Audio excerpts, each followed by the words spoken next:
Welcome! Today we are exploring the principles of the Five Dysfunctions of a Team, written by Patrick Lencioni. Lencioni is a pioneer in executive team development and organizational health. His core philosophy is that organizational success requires mastering a set of human behaviors that are theoretically uncomplicated, but practically very difficult to maintain day after day. Through his famous leadership fable, Lencioni illustrates that teamwork remains the ultimate competitive advantage because it is both incredibly powerful and dangerously rare. Our goal is to uncover the blueprint for building truly cohesive leadership. Teamwork is the ultimate advantage, not finance, strategy, or technology. As this graphic shows, a team with misaligned effort produces randomized vectors and chaos. However, when a team has a unified direction, they create an alignment force that allows them to dominate any industry in any market against any competition. The reality is that teams often fail simply because they are made up of imperfect human beings. Success comes only to those who row in the same direction with disciplined, collective effort. Lencioni's model is an interconnected chain. A single broken link ensures teamwork deteriorates and allows dysfunctional politics to breed. It starts with invulnerability, which triggers artificial harmony. This leads to ambiguity, which results in low standards. Finally, the chain ends in a focus on status and ego rather than collective goals. Understanding this chain reaction is vital because it shows how one behavioral failure naturally leads to the next, ultimately preventing the team from achieving its potential results. The model is structured as a pyramid, starting with the absence of trust at the base. Above that are the fear of conflict, lack of commitment, and avoidance of accountability, leading to inattention to results at the peak. The structural logic is simple. Each dysfunction builds directly upon the failure of the level below it. To fix the peak and achieve results, a leader must first reconstruct the foundation by establishing trust. You cannot skip levels if you want a healthy team. The root cause of the first dysfunction is invulnerability. This occurs when team members fail to understand and open up to one another. In Lencioni's model, trust is not about predicting a peer's behavior based on the past. It is vulnerability-based trust. This is the absolute confidence that your peer's intentions are good and that there is no reason to be protective or careful around the group. Turning off the instinct to be fiercely competitive and protective of your reputation is mandatory. How do you recognize a lack of trust? Members of distrusting teams conceal weaknesses, hesitate to ask for help, and waste time managing their behaviors for effect. They often hold grudges and jump to negative conclusions about others' intentions. Conversely, members of trusting teams admit mistakes openly, ask for help without hesitation, and accept apologies immediately. They focus their energy on important issues and collective goals rather than internal politics or managing how they are perceived by their colleagues.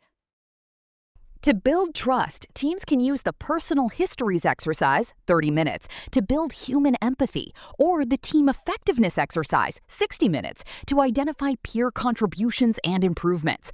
Personality profiles like the MBTI, 4 hours, also help decode behavioral preferences. The leader's playbook is clear. The leader must demonstrate vulnerability first, risking losing face so subordinates feel safe doing the same. However, leaders must avoid feigning vulnerability to manipulate emotions, as staged weakness destroys trust instantly. The second dysfunction is rooted in artificial harmony. This is the inability to engage in unfiltered, passionate debate of ideas, resorting instead to veiled discussions.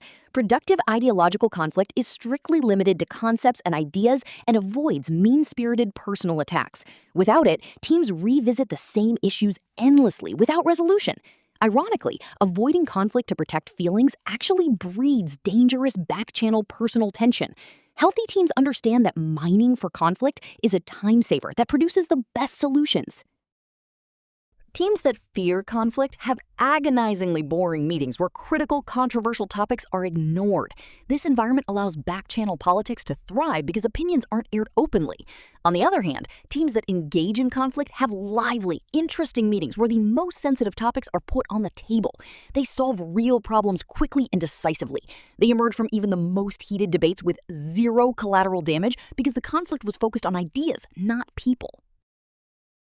Tools for mastering conflict include mining for conflict, where a member is assigned to extract buried disagreements. Another is real-time permission, where a leader interrupts a debate to remind the team that the current conflict is necessary and productive.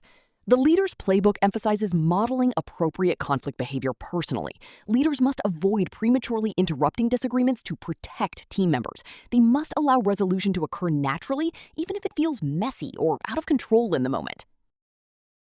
The root cause of a lack of commitment is ambiguity. This dysfunction manifests as feigning agreement during meetings without actually buying into decisions, which leads to a lack of clear direction.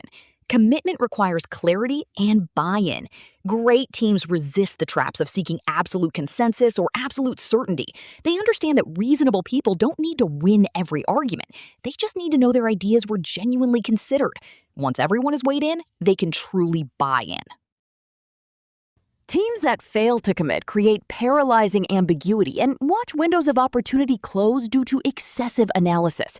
They breed second-guessing and a deep fear of failure. In contrast, teams that commit align the entire group around crystal-clear common objectives. They move forward aggressively without hesitation and can change direction without guilt if a decision proves wrong. By committing to a clear plan, they take advantage of opportunities ahead of competitors who are still stuck in analysis paralysis. A vital tool here is cascading messaging. 10 minutes. At the end of every meeting, explicitly review key decisions and agree on what will be communicated to staff. Contingency analysis helps the team discuss worst-case scenarios up front to reduce the fear of being wrong. The leader's playbook requires pushing the group relentlessly for closure and adherence to deadlines. Leaders must avoid placing a premium on certainty or consensus. They must be comfortable making a decision that might ultimately turn out to be wrong. The fourth dysfunction is caused by low standards. It is defined as the unwillingness of team members to tolerate the interpersonal discomfort of calling out a peer's counterproductive behavior. Without committing to a clear plan, even driven people hesitate to hold each other accountable. However, the most effective means of maintaining high standards is peer pressure, not bureaucratic management. Great teams enter the danger with one another because they respect each other too much to let standards erode. Teams that avoid accountability create resentment among members with differing performance standards and encourage systemic mediocrity. They miss critical deadlines and place the entire burden of discipline solely on the leader.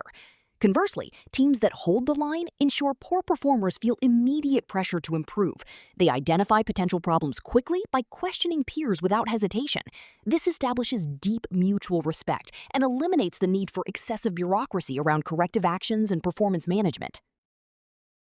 Practical tools include the publication of goals, which publicly clarifies what the team must achieve and the behavioral standards required. Simple progress reviews provide a structured way for teammates to give direct feedback on performance. The leader's playbook states that the leader must allow the team to serve as the first and primary accountability mechanism. Leaders must avoid creating an accountability vacuum by being the only source of discipline. Step in as the ultimate arbiter only when the team itself fails. The ultimate dysfunction is caused by status and ego. This is the tendency of members to seek individual recognition, career advancement, or departmental territory at the expense of collective team goals. A functional team must make the collective results of the group more important to each individual than their own departmental metrics.